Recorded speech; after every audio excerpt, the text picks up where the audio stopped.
ॐ भूर्भुवः स्वः तत्सवितुर्वरेण्यं भर्गो देवस्य धीमहि धियो यो नः प्रचोदयात्।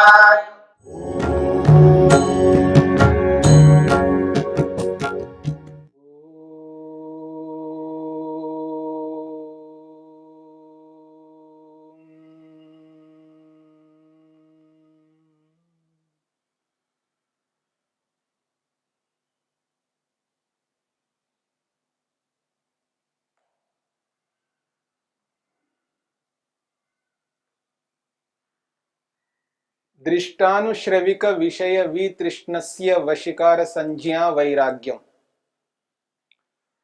योग के इस 15वें सूत्र में विवेक वैराग्य को लेकर के चर्चा की गई। हमने विवेक किसे कहते हैं और वैराग्य किसे कहते हैं इसको समझने का प्रयत्न किया। जिसे विवेक कहते हैं वह विवेक आत्मा को अपना लक्ष्य स्पष्ट कर देता है। आत्मा का क्या लक्ष्य है, उसका उद्देश्य क्या है, आखिर आत्मा चाहता क्या है। यद्यपि मनुष्य अलग अलग लक्ष्य बना करके चलते हैं। जैसे कोई व्यक्ति इंजीनियर बनने के लिए, कोई डॉक्टर बनने के लिए, कोई आईएएस बनने के लिए, कोई आईपीएस बनने के लिए, कोई सीए बनने के लिए अलग अलग लक्ष्य बना करके चलते हैं। परंतु वास्तव में आत्मा के ये लक्ष्य नहीं है। जिस आत्मा का जो लक्ष्य होना चाहिए वही लक्ष्य दूसरे आत्मा का है, तीसरे आत्मा का है। आत्मा मात्र का, संसार में जितनी भी आत्माएं हैं सबका एकमात्र लक्ष्य है। तो विवेक जो है व्यक्ति के लक्ष्य को पूरा स्पष्ट कर देता है कि आपका लक्ष्य क्या होना चाहिए, कैसा होना चाहिए, क्यों होना चाहिए, ऐसा ही लक्ष्य क्यों है। विवेक पूरा स्पष्ट कर देता है और आत्मा को भटकने नहीं देता है। विवेक, जिस व्यक्ति के पास में विवेक होता है वो व्यक्ति कभी भटकता नहीं है। और जब व्यक्ति के पास विवेक नहीं होता है वो भटकता रहता है, लक्ष्य से च्युत हो जाता है, अलग हो जाता है। उसको ये एहसास नहीं होता है कि मेरा लक्ष्य क्या है। जब कोई व्यक्ति किसी गायक को देखता है तो वो उसको लगता है मेरे को गायक बनना चाहिए। किसी खिलाड़ी को देखता है तो उसको लगता है मेरे को खिलाड़ी बनना चाहिए। किसी बहुत अच्छे इंजीनियर को देखता है तो उसको लगता है मेरे को भी ऐसा ही बनना चाहिए। वो स्वयं निर्धारण नहीं कर पाता है कि मेरा लक्ष्य वास्तव में होना क्या चाहिए। और ऐसा जो व्यक्ति नहीं कर पाता है तो समझ लेना चाहिए उस व्यक्ति के पास विवेक नहीं है।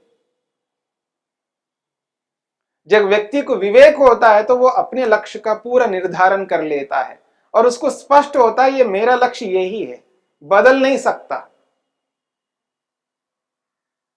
तो विवेक व्यक्ति के लक्ष्य को स्पष्ट कर देता है और भटकने कभी नहीं देता है।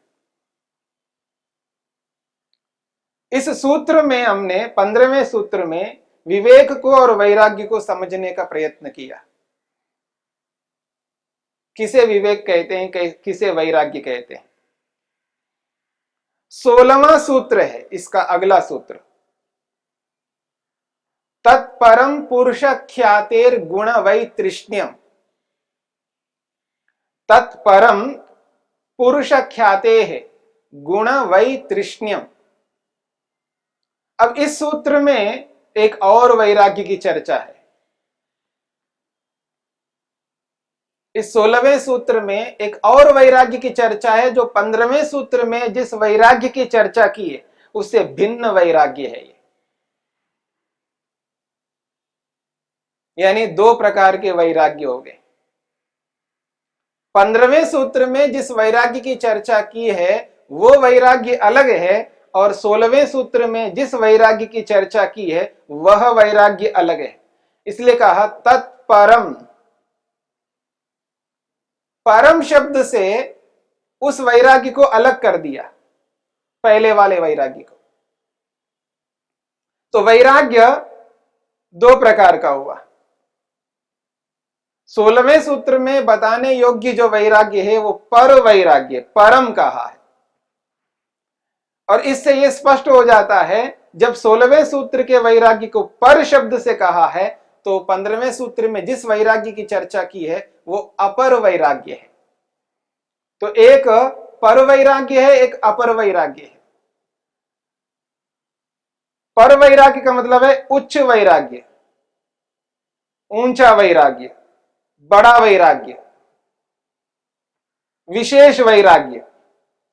और अपर वैराग्य का मतलब है निचला वैराग्य, निम्न वैराग्य। वो विशेष है तो ये सामान्य है। 15वें सूत्र में दो विशेष बातें कही जिनको अपनाना ऐसा लगता है जैसे हिमालय को आप मैदान बना देना, ऐसा लगता है। यदि समुद्र को पी जाए कोई व्यक्ति, असंभव सा लगता है। ऐसे ही जो 15वें सूत्र में जिस वैराग्य की बात कही है वो ऐसा ही लगता है। दृष्टानुश्रविक विषय वितृष्णस्य वशीकार संज्ञा वैराग्यम कहा। दृष्ट और अनुश्रविक जो भी अनुभव किया है उसमें राग ना हो, और जो अनुभव नहीं किया है, अनुभव करना चाहते हैं, वो चाह उत्पन्न ही ना हो। जिसको केवल सुना है और पढ़ा है, अनुभव नहीं किया है, जो सुना है पढ़ा है, उनको अनुभव करने की इच्छा का न होना बहुत बड़ी बात है। और जो जो हमने अनुभव किया है उस अनुभव किए हुए को दोबारा अनुभव करने की इच्छा का ना होना, ये बहुत मुश्किल काम है, कठिन काम है। और ऐसा लगता है व्यक्ति को कि ये हो ही नहीं सकता, ये तो असंभव सा है। असंभव को संभव बनाने की बात कर रहे हैं, पर संभव है। इतने बड़े वैराग्य को यहां पर अपर वैराग्य से शब्द से कहा है। इसका मतलब इससे भी बहुत बड़ा वैराग्य होता है। दृष्ट और आनुश्रविक को त्याग करना छोटी मोटी बात नहीं है, बहुत बड़ी बात है। सुनने में ही आदमी को ऐसा लगता है ये हो नहीं सकता, जब करने लग जाए तब उसको एहसास होने लगता है कि इतना कठिन काम है। लेकिन कठिन होता हुआ भी वो व्यक्ति के लिए सरल हो जाएगा जब वो करने लगता है। जब तक व्यक्ति स्टार्ट नहीं करता, प्रारंभ नहीं करता, उसके लिए तो वो पहाड़ की तरह दिखने लगता है। लेकिन जब उसको प्रारंभ करता है और धीरे धीरे उसको करने लगता है, करते करत करत अभ्यास जो है एक स्थिति में आता है, वही सरल हो जाता है।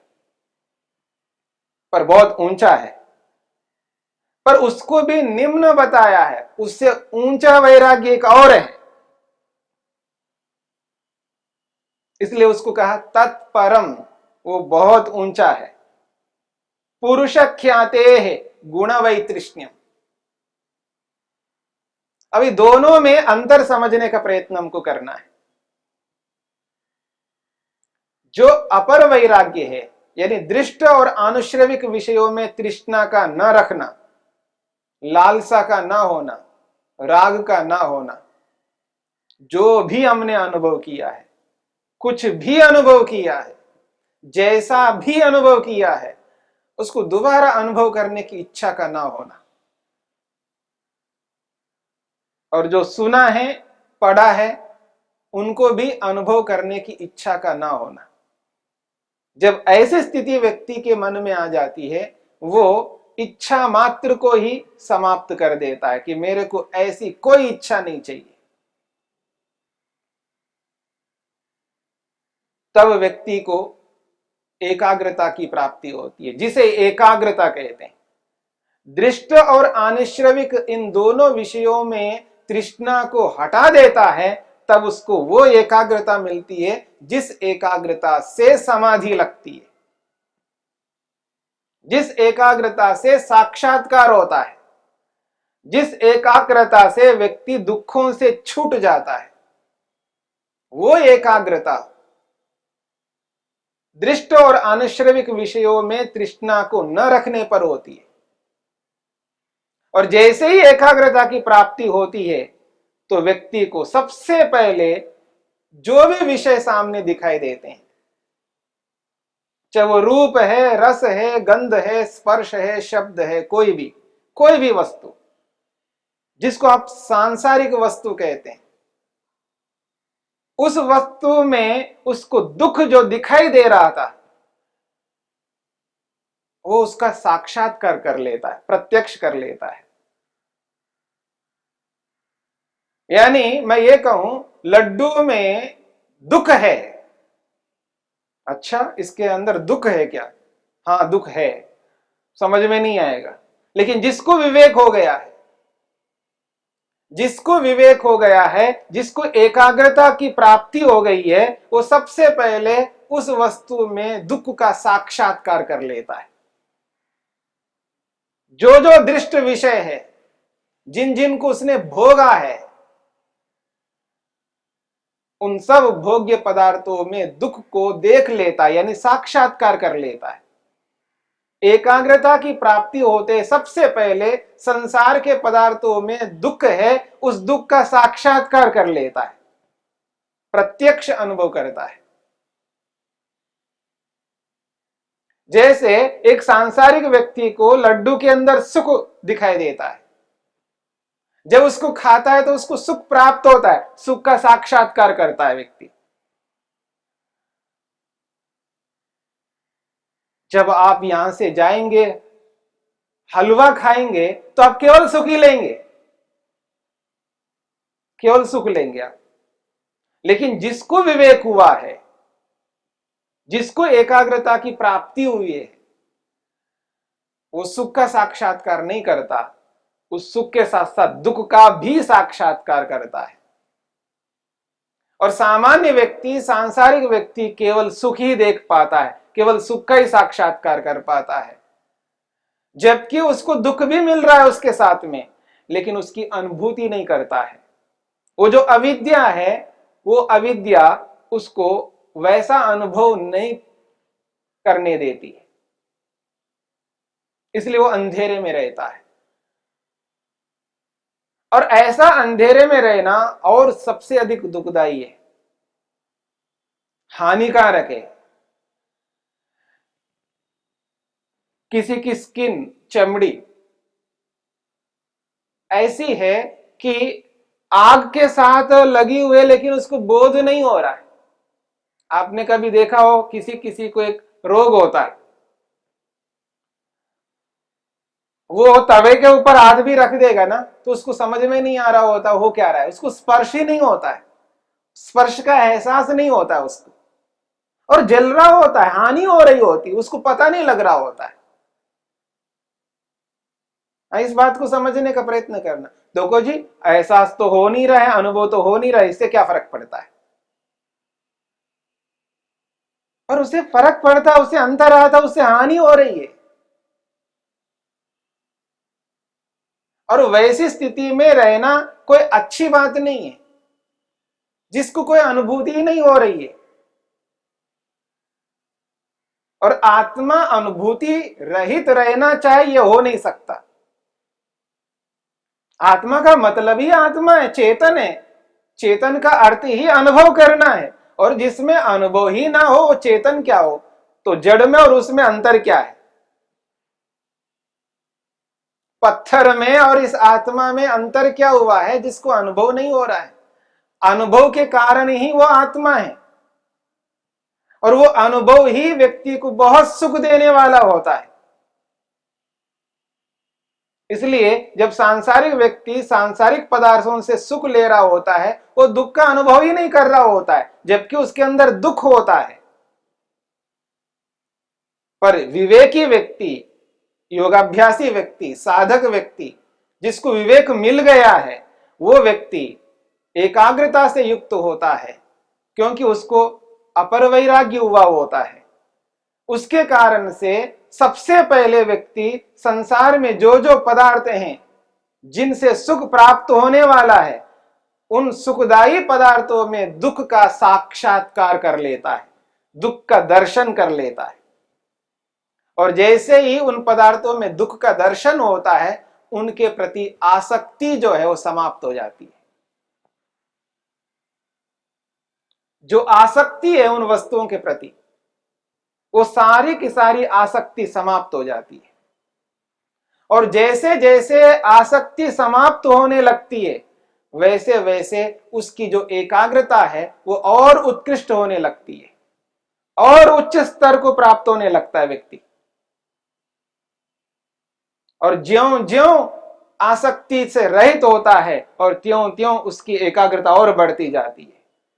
जब एकाग्रता बहुत उच्च स्थिति में चली जाती है, तो संसार के प्रति पूरी जो आसक्ति है वो समाप्त हो जाती है। संसार के किसी भी वस्तु के प्रति किसी भी प्रकार की कोई आसक्ति नहीं रहती है। एक प्रकार से वो संसार से ऊपर उठा हुआ होता है, आसक्ति रहित होता है व्यक्ति। ये अपर वैराग्य की स्थिति है। और जब पूर्ण रूप से आसक्ति रहित हो जाता है, तो संसार जो है उसके लिए ग्राह्य, ग्रहण करने योग्य नहीं रहता। संसार जो है प्रापणीय नहीं रहता है, प्राप्त करने योग्य नहीं रहता है। उस स्थिति में अग्राह्य रहता है, त्याज्य रहता है, त्याग करने योग्य बन जाता है। नहीं चाहिए ये संसार, ऐसी स्थिति में चला जाता है व्यक्ति। और जैसे ही उसको ये स्पष्ट हो जाता है ये ग्राह्य नहीं है, तुरंत इधर आत्मा की ओर उसका आकर्षण बढ़ने लगता है। पुरुष ख्याते है, पुरुष का जब ज्ञान होने लगता है तो वहां से पर वैराग्य प्रारंभ होने लगता है। ये अंतर है दोनों में, अपर वैराग्य और पर वैराग्य में, ये दोनों के बीच में ये भेद है। और जैसे ही पुरुष की ओर आकर्षित होने लगता है, तब पुरुष का ज्ञान होता है व्यक्ति, पुरुष का विवेक होता है। और जैसे जैसे उसके विवेक करने लगता है तो उसके गुणों का साक्षात्कार होने लगता है। इसलिए ये पर वैराग्य है। और इस पर वैराग्य को और अच्छे ढंग से हमें समझना है, जानना है। अपर वैराग्य को प्राप्त करना और पर वैराग्य को प्राप्त करना, दोनों वैराग्यों को प्राप्त करने पर आत्मा अपने प्रयोजन को पूर्ण करने में समर्थ होता है, अन्यथा कभी नहीं हो पाएगा।